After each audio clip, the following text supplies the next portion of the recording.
اللہ وحدہ لا شریک ہے، اس کا کوئی شریک نہیں ہے۔ آیت 5 میں فرمایا جا رہا ہے وَأَنَّا ظَنَنَّا، اور یہ کہ ہم نے گمان کیا، ان کے لن تَقُولُوا، ہرگز نہ کہیں گے، انسو انسان، و جنو اور جن، اللہ اللہ پر، کاذبہ جھوٹ۔ کیا کہتے ہیں کہ خیال تھا کہ انسان اور جن اللہ کی نسبت جھوٹ نہیں بولتے، یعنی کہ ہمارا یہ خیال تھا کہ جو جن ہے اور جو انسان ہے وہ اللہ کی نسبت جھوٹ نہیں بولتے، تو یہ یعنی کہ جھوٹ ہے کہ اللہ کی بیوی اور جو اولاد کا کہا جاتا ہے جھوٹ ہے۔ زمانہ جہالت میں کہا جا رہا ہے یہاں پہ آیت نمبر 6 میں وَأَنَّهُ كَانَ، اور یہ کہ کانا تھے، رجال کچھ آدمی، من الانسی انسانوں میں سے، یعوذون پناہ پکڑتے، بالرجال کچھ لوگوں کی، من سے، جنی جنوں میں سے، فسادہم پس بڑھا دیا ہم نے ان کو، رہا کا سرکشی میں۔ کہا جاتا ہے زمانہ جہالت میں ایک روایت ہے کہ وہ جب سفر کوئی لوگ کر رہے ہوتے تھے تو جس وادی میں وہ قیام کرتے تھے تو وہ جنات سے پناہ طلب کرتے تھے۔ اللہ اکبر، یعنی کہ جیسے کسی علاقے میں آپ جاتے ہیں کسی بڑے سے یا رئیس سے پناہ طلب کی جاتی ہے، اس طرح تو اسلام نے اس چیز کو ختم کیا۔ اللہ کے سوا کسی سے پناہ طلب نہیں کر سکتے، مدد طلب نہیں کر سکتے، کیونکہ اللہ سبحانہ وتعالیٰ ہر چیز پہ غالب ہے، قادر ہے۔ پھر آیت 7 میں فرمایا جا رہا ہے وَأَنَّهُمْ ظَنُّوا، اور یہ کہ انہوں نے گمان کیا، کما جیسا کہ وَظَنَنْتُمْ تم نے گمان کیا، ان یہ کہ لن ہرگز نہ، یب آسا اٹھائے گا، یعنی کہ رسول بنا کر بھیجے گا، اللہ احدہ کسی کو۔ یہاں پہ کہا جا رہا ہے کہ جب جنات نے دیکھا کہ انسان ہم سے ڈرتے ہیں تو ان کی جو سرکشی تھی وہ یعنی کہ اپنی سرکشی میں وہ بڑھ گئے، اور یعنی کہ وہ تکبر میں ان کے اضافہ ہو گیا۔ اس طرح فرمایا جا رہا ہے کہ یہ ان کا بھی یعنی کہ گمان تھا کہ جس طرح تمہارا تھا کہ اللہ کسی کو نہیں جلائے گا، اور یہ کہ ہم نے آسمانوں کو، پھر آگے فرمایا جا رہا ہے وَأَنَّا، اور ہم نے، لامسنا ہم نے ٹٹولا، سماء آسمانوں کو، فوجدناہا پس پایا اس کو۔ ان کا کہنا تھا کہ ہمیں خیال تھا کہ جنات یا انسان، یعنی کہ ہمارا یہ خیال تھا کہ اس طرح کی جھوٹی بات نہیں کہتے اللہ پہ، اور زمانہ جہالت سے متعلق آگے بتایا گیا آیت 6 میں کہ وہ کیا کرتے تھے جب کسی جنگلات میں یا کہیں پہ بھی جاتے تھے، کسی وادی میں جب پناہ لیتے تھے تو جنات سے مدد طلب کرتے تھے، جس کی وجہ سے جنات نے جب دیکھا کہ انسان ان سے ڈرتے ہیں تو وہ سرکشی اور تکبر میں آ گئے۔ پھر اسی طرح آیت 7 میں بتایا جا رہا ہے کہ جیسے کہ گمان کیا تھا کہ اللہ کسی کو نہ جلائے گا، اور یہ کہ ہم نے، پھر آگے فرمایا جا رہا ہے کہ آسمانوں کو ٹٹولا، اس کو مضبوط، یعنی کہ آگے فرمایا جا رہا ہے ملیعت بھرا ہوا، حرسن چوکیداروں سے، شدید سخت، و شہابہ اور انگاروں سے۔ پہلے کہا جاتا ہے کہ نبی صلی اللہ علیہ وسلم پر نبوت کے آنے سے پہلے جو آپ کا دور تھا اس سے پہلے جنات کیا کرتے ہوتے تھے، آسمانوں پہ جاتے تھے، وہاں سے باتیں، یعنی کہ جب وحیاں آتی تھی جو اللہ کے پیغامات ہوتے تھے ان کو یعنی کہ آدھا سنا اور وہ نیچے کہانوں تک آ کے پہنچاتے تھے، اور کچھ اپنے سے باتیں بنا لیتے تھے جھوٹ، اور اس طرح ان کو کرتے تھے۔ پر جب آپ کا دور آیا تو ان کے اوپر یعنی کہ بند کر دیا گیا یہ، یعنی کہ آسمانوں پہ جانا اور بات سننا، اور اگر وہ جانے کی کوشش بھی کرتے تو ان کے اوپر انگارے آتے۔ تو اس سے متعلق بتایا جا رہا ہے کہ اور یہ کہ ہم نے آسمانوں کو ٹٹولا تو اس کو مضبوط چوکیدار اور انگاروں سے بھرا ہوا پایا۔ پھر آگے فرمایا جا رہا ہے وَأَنَّا، اور یہ کہ ہم تھے، کنّا ہم تھے، نقعد بیٹھا کرتے، منہا اس کی، مقاعدہ ٹھکانوں پر، للسمعی سننے کے لیے، فامن پس جو، یستامی سننا چاہتے تھے، انا اب، یاجد پاتا ہے، لاہو اپنے لیے، شہابن دھکتا انگارہ۔ وہ آسمانوں پر یعنی کہ جو فرشتے تھے وہ آسمانوں کے، ان کو بتایا جا رہا ہے، کہا جا رہا ہے کہ چوکیدار، سخت چوکیدار ہم نے پائے، اور جو انگاروں سے یعنی کہ بھرا ہوا ہے، اور ہم وہاں سے ان مقامات پہ جا کے خبریں لیتے تھے، جنات خبریں لیتے تھے اور ان وہاں بیٹھ جاتے تھے۔ اب کوئی سننا بھی چاہے تو انگارہ یعنی کہ اس کے پیچھے لگ جاتا ہے اور وہ سن نہیں پاتے۔ آیت 9 میں. پھر اس طرح آیت 10 میں فرمایا جا رہا ہے وَأَنَّا، اور یہ کہ ہم لا ندری نہیں جانتے اشرا آیا برائی کا، اوریدا ارادہ کیا گیا، بی من ان کے ساتھ جو فی الارضی زمین میں، ام یا ارادہ فرمایا ہے بیہم ان کے ساتھ، ربہم ان کے پروردگار نے، رشدہ بھلائی کا. یعنی کہ اس سے اہل زمین کے حق میں برائی مقصود ہے یا اس کے پروردگار نے ان کی بھلائی کا ارادہ فرمایا ہے. پھر اسی طرح ذکر کیا جا رہا ہے آیت 11 سے کہ جنات میں بھی مسلمان، یہودی، کافر، پھر اسی طرح عیسائی، مجوسی وغیرہ پائے جاتے ہیں. ان سے متعلق بتایا جا رہا ہے وَأَنَّا مِنَ الصَّالِحُونَ وَمِنَّا دُونَ ذَلِكَ، وَأَنَّا اور یہ کہ منا ہم میں سے، صالحون نیک ہیں، وَمِنَّا اور ہم میں سے، دون علاوہ، ذالک اس کے، کنہ ہم ہیں، طرائقہ طریقوں پر، قدادہ مختلف، وَأَنَّا اور یہ کہ ہم، ظننا یقین کر لیا، ان کے لن ہرگز نہ، نعجزہ ہرا سکیں گے، اللہ کو، فی الارض زمین میں، ولن اور ہرگز نہ، نعجزہ عاجز کر سکیں گے، ہربا بھاگ کر. اور یہ کہ ہم میں سے کوئی نیک ہیں اور کوئی اور طرح کے ہیں، ہمارے کئی طرح کے مذہب ہیں، اور یہ کہ ہم نے یقین کر لیا کہ ہم زمین پر خواہ کہیں ہوں، اللہ کو ہرا نہیں سکتے، بھاگ کر اس کو تھکا نہیں سکتے. اللہ اکبر. جنات کہہ رہے ہیں یہ. پھر آگے اسی طرح آیت 13 میں کہہ رہے ہیں وَأَنَّا لَمَّا، وَأَنَّا اور یہ کہ ہم، لما جب، سامنا ہم نے سنی، خدا ہدایت، آمنا ایمان لے، یعنی کہ قرآن پاک کو جب انہوں نے سنا وہ ایمان لے آئے، بے ہی اس پر، فامن پس جو، یومن ایمان لایا، برب بھی اپنے پروردگار پر، فلا پس نہ، یخافو اسے خوف ہوگا، بخسن کسی نقصان کا، ولا اور نہ، رہا کا ظلم کا. اور جب ہم ہدایت کی بات کو سنا، کتاب کو سنا، ہم ایمان لے آئے، تو جو شخص اپنے پروردگار پہ ایمان لاتا ہے اس کو نہ نقصان کا خوف ہوتا ہے نہ ظلم کا. پھر آیت 14 میں فرمایا جا رہا ہے انا اور یہ کہ من المسلمین، منا ہم میں سے، مسلمون کچھ مسلمان ہیں، ومنا اور ہم میں سے، قاسطون کچھ گمراہ ہیں. فامن پس جو، اسلامہ فرما بدار ہوئے، فاولائکا تو یہی لوگ، تہرو وہ چلے، رشدہ سیدھے راستے پر، اما اور جو، قاسطون گمراہ ہیں، فکانو پس وہ ہو گئے، لی جہنم جہنم کے، حطابہ ایندھن. کہہ رہے ہیں اور یہ کہ ہم میں سے بعض فرما بدار ہیں اور بعض نافرمان گنہگار ہیں، تو جو فرما بدار ہیں وہ سیدھے راستے پر چلے،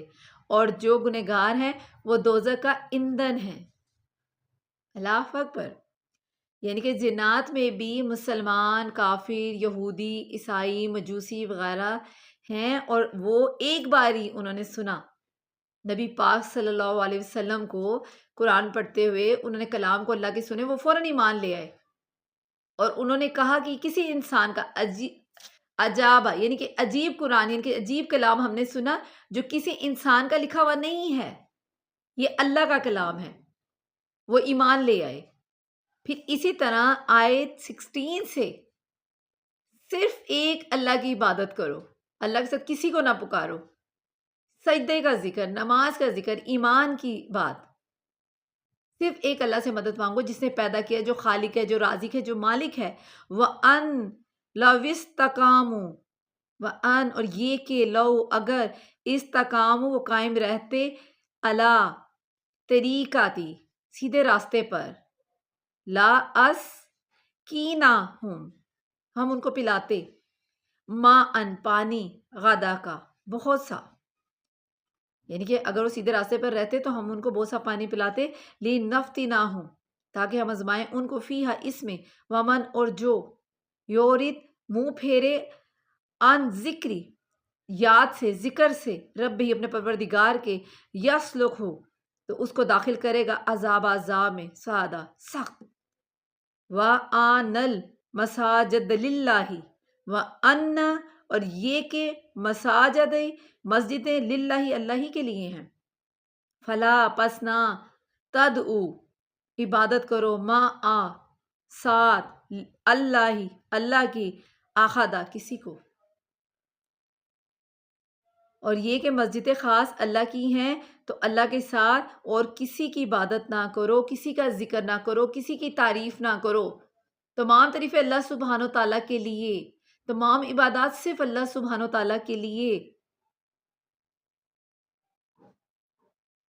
پھر اسی طرح آیت 19 وَأَنَّهُ، اور یہ کہ لما جب کاما کھڑا ہوا عبداللہ بندہ اللہ کا، یدعوہ کہ وہ عبادت کرے اس کی، کادو قریب تھا، یکونون وہ ہو جائے علیہ اس پر، لبادہ اکٹھے، کل کہہ دے انما اس کے سوا نہیں، ادعو میں عبادت کرتا ہوں ربی اپنے رب کی، ولا اور نہیں، اشرکو میں شریک کرتا، بھی ہی ساتھ اس کے احدہ کسی کو، قل کہہ دے انی بے شک میں لا املکو نہیں اختیار رکھتا لاکم تمہارے لیے درن کسی نقصان کا، ولا اور نہ رشدہ کسی بھلائی کا۔ فرمایا جا رہا ہے کہ مسجد خاص اللہ ہی کی ہیں تو اللہ کے ساتھ کسی کو عبادت نہ کرو، کسی کو شریک نہ ٹھہراؤ۔ پھر اسی طرح 19 آیت میں فرمایا جا رہا ہے جب اللہ کے بندے محمد صلی اللہ علیہ وسلم اس کی عبادت کو کھڑے ہوئے تو کافر ان کے گرد ہجوم کر لیتے، یعنی کہ ان کے ہجوم کر لینے کو تھے، کہہ دو کہ میں تو اپنے پروردگار کی عبادت کرتا ہوں اور کسی کو اس کا شریک نہیں پاتا۔ نبی پاک صلی اللہ علیہ وسلم فرما رہے ہیں کہ میں صرف ایک اللہ کی عبادت کرتا ہوں، اس کے ساتھ کسی کو شریک نہیں بناتا، اور یہ بھی کہہ دو کہ میں تمہارے حق میں نقصان اور نفع کا کچھ اختیار نہیں رکھتا۔ نبی پاک صلی اللہ علیہ وسلم کو فرمایا جا رہا ہے کہ آپ ان کو کہہ دیں کہ میں تمہارے بارے میں کسی نقصان اور بھلے کا، یعنی کہ جو نفع ہے، کچھ اختیار نہیں رکھتا، اور یہ بھی کہہ دو، آگے کہا جا رہا ہے یہ بھی کہہ دو کل انی بے شک میں، لن یجی رانی ہرگز نہ بچائے گا مجھے، من اللہ سے احدا کوئی اور، ولن اور ہرگز نہ، آجدہ نہ میں پاؤں گا، من دون ہی اس کو چھوڑ کر، ملتحدہ کوئی جائے پناہ۔ یہاں پہ بتایا جا رہا ہے کہ جو سجدے میں، یعنی کہ وہ بھی ایک رکن ہے، نماز ہے، اور نماز پڑھنے کی جگہ جو ہے مسجد ہے، اس کا ذکر کیا گیا کہ اللہ کے ساتھ اب ان کی کسی کو شریک نہ کرے، مسجد جو ہے وہ اللہ کا گھر ہے، صرف اللہ کا ذکر، اللہ کی عبادت۔ پھر اس کے ساتھ ہی بتایا جا رہا ہے کہ وہ جو ہیں وہ جو کافر ہیں وہ جب آپ کھڑے ہوتے ہیں تو آپ کے گرد ہجوم کر لیتے، تو آپ ان کو کہہ دو کہ میں صرف ایک اللہ کی عبادت کرتا ہوں، اس کے ساتھ کسی کو شریک نہیں ٹھہراتا، اور ان کو یہ بھی بتا دو کہ میں تمہارے نفع نقصان کا کوئی اختیار نہیں رکھتا، اور کہہ دو کہ اللہ کا عذاب مجھے کوئی پناہ نہیں دے سکتا، اور میں اس کے سوا کسی، یعنی کوئی جائے پناہ نہیں دیکھتا۔ نبی پاک صلی اللہ علیہ وسلم فرما رہے ہیں، خدا را قرآن پاک کو پڑھیے، سمجھیے کہ نبی پاک صلی اللہ علیہ وسلم کافروں کو کہہ رہے ہیں کہ میں تمہارے بارے میں کوئی نفع نقصان کا اختیار نہیں رکھتا۔ پھر ساتھ ہی کہہ رہے ہیں کہ آپ کہہ دو کہ عذاب سے مجھے پناہ نہیں دے سکتی، اور میں اس کے سوا کوئی جائے پناہ، یعنی کہ کوئی بھی مجھے اس سے پناہ نہیں، صرف اللہ سبحانہ تعالیٰ کی ذات، یعنی کہ جو گمراہی، یعنی کہ ہدایت یا جو نقصان نفع ہے، اختیار نہیں رکھتا، میں تو صرف اللہ کا بندہ ہوں، اور مجھ پر یعنی کہ وحی اور رسالت کے لیے چنا گیا ہوں۔ پھر اسی طرح آیت 23 میں فرمایا جا رہا ہے اللہ مگر، بالغ پہنچانا، من اللہ کی طرف سے، و رسالتی ہی اور اس کے پیغام کا، ومن اور جو یعصی نافرمانی کرے گا، اللہ کی، و رسولہ اور اس کے رسول کی، فَإِنَّا تو بے شک لاہ اس کے لیے، نارن آگ ہے، جہنم کی، خالدین ہمیشہ رہیں گے، فیہا اس میں، آبدا ہمیشہ، حتیٰ یہاں تک کہ ازا جب راؤ وہ دیکھے گا، ماں اس جس کا یو آدونا ان سے وعدہ کیا گیا تھا، یعنی کہ جس کا ان سے وعدہ کیا گیا تھا، فَسَيَعْلَمُونَ پس اس وقت جان لیں گے، من کس کا، اضعف کمزور ہے، ناصرن مدد کرنے والا، و اکلو اور کم تر، آدھا تعداد میں۔ اللہ اکبر۔ فرمایا جا رہا ہے اللہ کی طرف سے احکام کا اور اس کے پیغاموں کو پہنچا دینا ہی میرے ذمہ ہے۔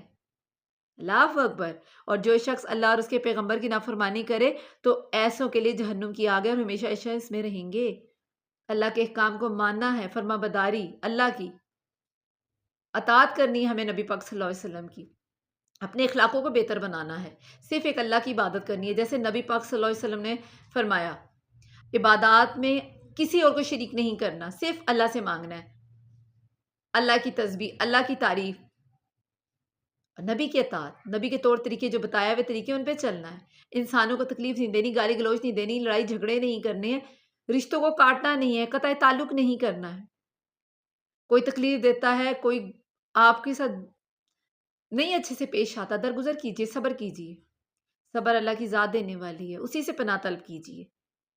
پھر اسی طرح فرمایا جا رہا ہے 24 میں حتی اذا رأوا ما یوعدون، یہاں تک کہ جب یہ لوگ دن دیکھ لیں گے، اللہ اکبر، جس کا ان سے وعدہ کیا جاتا ہے، تب ان کو معلوم ہو جائے گا کہ مددگار کس کا کمزور ہے، شمار یعنی کہ گنتی میں۔ جو یہ اللہ کے ساتھ لوگوں کو پکارتے ہیں اس دن لگ پتہ جائے گا کہ کون کمزور ہے۔ اللہ کا عذاب، قیامت کا علم الغیب تعلق صرف نبی پاک صلی اللہ علیہ وسلم نے ہی فرمایا کہ اس کا علم صرف اللہ سبحانہ تعالیٰ کا ہے، جس سے کہ قیامت سے متعلق لوگ اتنی باتیں کرتے ہیں۔ نبی قرآن پاک میں نبی پاک صلی اللہ علیہ وسلم بتا رہے ہیں کہ اللہ تعالیٰ کہتے ہیں کہ اس کا علم اللہ کو ہے کہ وہ جلدی آنے والی ہے یا دور ہے، اس کا علم اللہ کو ہے، صرف اللہ اس کا علم رکھتا ہے، وہی جانتا ہے۔ فرمایا جا رہا ہے آیت 25 میں کل کہہ دیں ان نہیں ادری جانتا میں،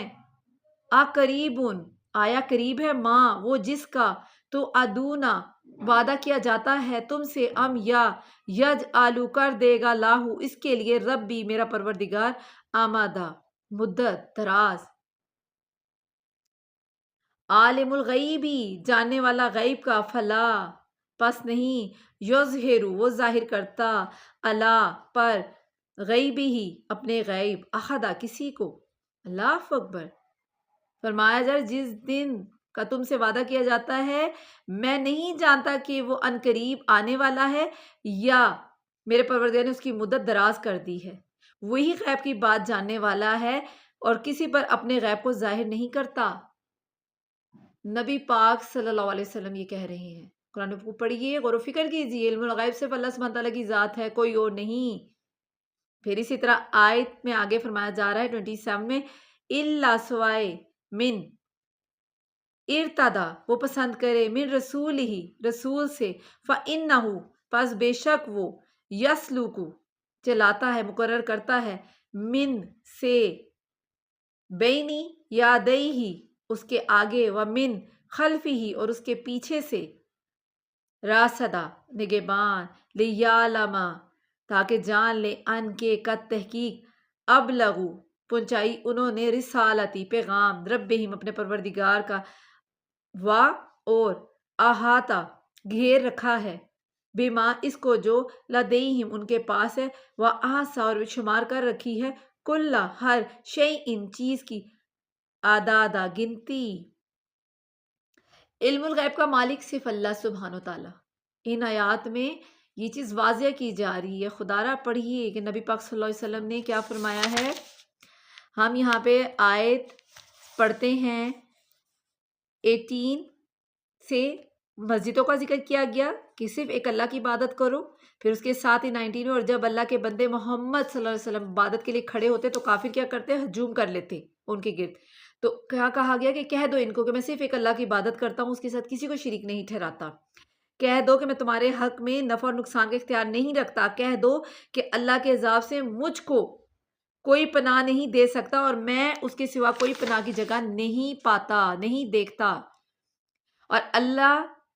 کی طرف سے کام کا اور اس کے پیغام کو پہنچا دینا میرے ذمہ ہے، اور جو شخص اللہ اور اس کے پیغمبر کی نافرمانی کرے تو ایسے لوگ جہنم کی آگ میں ہمیشہ ہمیشہ رہیں گے۔ صرف ایک اللہ کی عبادت کرنے کو کہا، ہمیں نبی کی پیروی کرنی ہے، نبی کے بتائے ہوئے راستے پہ چلنا، اللہ کے ساتھ کسی کو شریک نہیں ٹھہرانا۔ نبی بتا رہے ہیں کہ اپنے بارے میں بتا رہے ہیں کہ جو عذاب ہے یعنی کہ میں اپنے لیے کوئی پناہ نہیں دیکھتا جگہ سوائے اللہ کے، تو میں جو تم لوگوں کافر ہیں جو انسان ہے جو کہتے ہیں خدا را ان باتوں کو پڑھیے کہ گمراہی کی ہدایت کا جو نفع نقصان کا اختیار ہے وہ صرف اللہ سبحانہ تعالیٰ کے ہاتھ میں ہے۔ یہاں یہ چیز واضح کی گئی ہے۔ پھر اس کے ساتھ ہی آگے بتایا گیا ہے کہ یہاں تک کہ جب یہ لوگ قیامت کے دن کو یعنی کہ اس دن کو دیکھ لیں گے جس کا وعدہ کیا گیا، تب ان کو معلوم ہو جائے گا کہ مددگار کس کا کمزور ہے۔ جو دنیا میں یعنی کہ اوروں سے مانگتے پھرتے ہیں ان کو تب پتہ چلے گا جب وہ خاموش ہوں گے اور وہ کوئی مدد نہیں کر سکیں گے، صرف اللہ کی ذات۔ پھر اسی طرح ساتھ بتایا گیا ہے کہ کہہ دو کہ جس دن کا تم سے وعدہ کیا جاتا ہے میں نہیں جانتا کہ وہ دن قریب ہے کہ دور۔ قیامت کے بارے میں نبی پاک صلی اللہ علیہ وسلم کیا فرما رہے ہیں کہ میں نہیں جانتا کہ وہ قریب ہے یا میرے پروردگار نے اس کی مدت دراز کر دی ہے، وہی غیب کو جاننے والا ہے اور کسی پر اپنے غیب کو ظاہر نہیں کرتا۔ یہاں پہ آیت 16 میں عالم الغیبی جاننے والا غیب کا، فلا پس نہیں، یظہرو وہ ظاہر کرتا، اللہ پر غیبی ہی اپنے غیب، احدا کسی کو، الا سوائے، من ارتدا جس کو پسند کرے، جیسے وحی کے ذریعے پیغامات، جیسے کہ آیات کے شروع میں آپ نے آیت 1 سے 15 تک جنات کا ذکر کیا گیا، وحی کے ذریعے آپ کو ان باتوں کا علم دیا گیا جو آپ تک پیغام پہنچانا تھا۔ پھر اسی طرح فرمایا جا رہا ہے کہ جس یعنی کہ پیغمبر کو پسند ہوتا ہے آپ اس کو غیب کی باتیں بتا دیتے ہیں، آگے سے پیچھے سے نگہبان فرشتے، نگہبان مقرر ہیں، ان کے فرشتے ہیں جو پیغام لے کے آتے تاکہ معلوم ان کو یعنی کہ ہو جائے انہوں نے اپنے پروردگار کے پیغام پہنچا دیے ہیں۔ پھر اسی طرح اور گھیر رکھا ہے، بتایا جا رہا ہے اس کو جو ان کے پاس ہے اور شمار کر رکھی ہر چیز کی تعداد گنتی، ان کے اس نے ان کی سب چیزوں کو ہر طرف سے قابو کر رکھا ہے اور ایک ایک چیز گن رکھی ہے جو انسان کر رہا ہے۔ اللہ سبحانہ تعالیٰ ہر بات سے واقف ہے، وہ سب جانتا ہے، علم الغیب کا مالک ہے، سینے کے چھپے بھید جانتا ہے، جس نے ہمیں پیدا کیا ہے، جس کے ہاتھ میں ہماری جان ہے، جو ہمیں موت دے گا اور موت کے بعد قیامت کے دن وہ ہمیں اٹھا کھڑا کرے گا اور اس دن نامہ اعمال سامنے رکھ دیے جائیں گے، جو ہم نے اچھے کام کیے ہوں گے جو ہم نے برے کیے ہوں گے ہمارے آگے رکھ دیے جائیں گے، اور وہ دن ہوگا کہ جب ہمیں ہمیشگی کی زندگی یا تو جنت یا دوزخ، بھڑکتی ہوئی آگ، تو ہمیں آج موقع مل رہا ہے جو ہم نے زندگی جی ہے، جو ہم نے گزار دی ہے، ہم اس پہ توبہ کریں، اپنے رب کے حضور اپنے رب کی تعریف بیان کریں، اپنی غلطیوں کی معافی مانگیں اس سے، اور اس کی کتاب جو کتاب اس نے ہمیں دی ہے ہم اس کو پڑھیں، اس کے احکام کے مطابق اپنی زندگی کو بسر کریں، خود کو بدلیں۔ کتاب اتاری گئی نبی پاک صلی اللہ علیہ وسلم پر، ہم ان کے طور طریقے پر اپنی زندگی کو بسر کریں، لوگوں سے اچھے سے پیش آئیں، کوشش کریں۔ ہم پرفیکٹ نہیں، پرفیکٹ صرف اللہ کی ذات ہے، ہم غلطیاں کرنے والے، گنہگار، خطا کار، ہم گمراہی میں پڑے ہوئے لوگ، ہمیں اللہ سے ہر ٹائم توبہ کریں اور کبھی خود کو بہتر مت سمجھیں کسی دوسرے سے، اپنی غلطیوں پہ نظر رکھیں اور اللہ سے توبہ کرتے رہیں، ہمیشہ اپنی کمیوں پہ نظر رکھیں،